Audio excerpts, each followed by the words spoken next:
Oujda, la sentinelle de l'Est marocain. Oujda.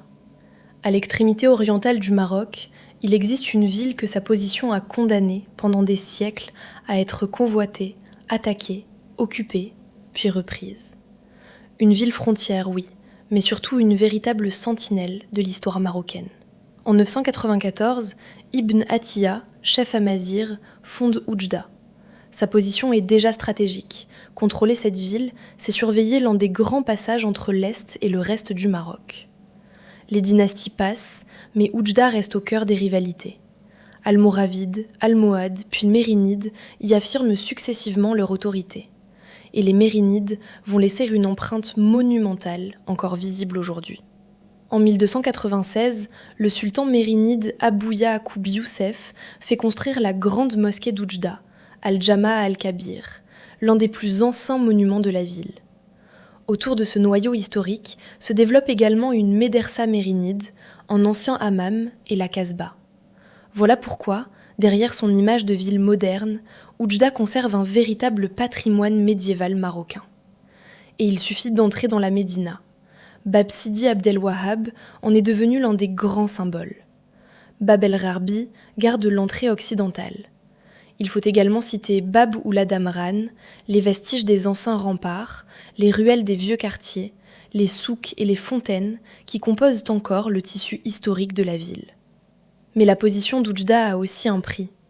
Pendant des siècles, la ville se trouve au centre des affrontements entre les dynasties marocaines et les pouvoirs installés plus à l'est. En 1792, profitant d'une période de troubles politiques au Maroc, les forces du bey d'Oran prennent Oujda. Environ 3 ans plus tard, le sultan Moulay Slimane envoie une expédition pour rétablir l'autorité marocaine sur la ville. Les forces de la régence évacuent Oujda, qui revient sous l'autorité du sultan marocain. Et l'histoire d'Oujda rappelle aussi qu'une frontière n'est jamais une histoire à sens unique. La ville a été disputée, certes, mais elle a également été reprise, administrée, fortifiée et intégrée à plusieurs reprises par les pouvoirs marocains. Son histoire ne se résume donc certainement pas aux occupations qu'elle a subies. Au XIXe siècle, Oujda redevient un point stratégique majeur lorsque la France conquiert l'Algérie. Le Maroc soutient alors la résistance de l'émir Abdelkader. En 1844, près d'Oujda, l'armée marocaine affronte l'armée française à Isli. Cette fois, soyons précis, c'est une défaite marocaine. Mais elle rappelle aussi que le Maroc est entré directement en conflit avec la France dans le contexte de son soutien à la résistance contre l'expansion coloniale. Puis en 1907, 5 ans avant le protectorat, les troupes françaises de l'IOT occupent Oujda. La ville devient ainsi l'un des premiers points de pénétration militaire française au Maroc. Cette époque laisse elle aussi ses traces. Près de Bab el-Rarbi, l'école Sidi Ziane ouvre en 1907, tandis que l'urbanisation moderne se développe autour de l'ancienne Médina, sans effacer totalement les monuments qui témoignent des siècles précédents. Et Oujda ne cesse pas d'écrire l'histoire au XXe siècle.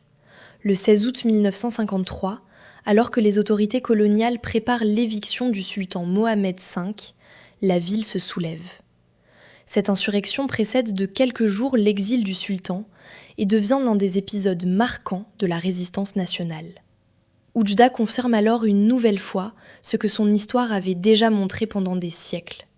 Sa position frontalière n'en faisait pas une périphérie du Maroc, mais l'un de ses grands foyers de défense et de mobilisation. Grande mosquée mérinide, médersa, hammam, Casbah, Bab Sidi Abdel Wahhab, Bab el-Rarbi, Bab Oulad Amran, remparts, souks, fontaines, école Sidi Ziane. Oujda porte presque 1000 ans d'histoire dans ses murs. Elle a connu les dynasties, les rivalités, les occupations, les reconquêtes et la colonisation. Et pourtant, siècle après siècle, elle est restée debout, à l'est du Maroc, fidèle à cette terre dont elle a si souvent été l'un des premiers remparts.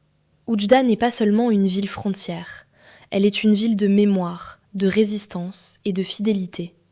L'une de ces villes qui rappelle que l'histoire du Maroc s'est aussi écrite à ses frontières, parfois au prix fort. Si vous aimez découvrir ces pages de notre histoire, abonnez-vous à la chaîne Et surtout, partagez cette vidéo. Notre patrimoine mérite d'être connu, transmis et raconté.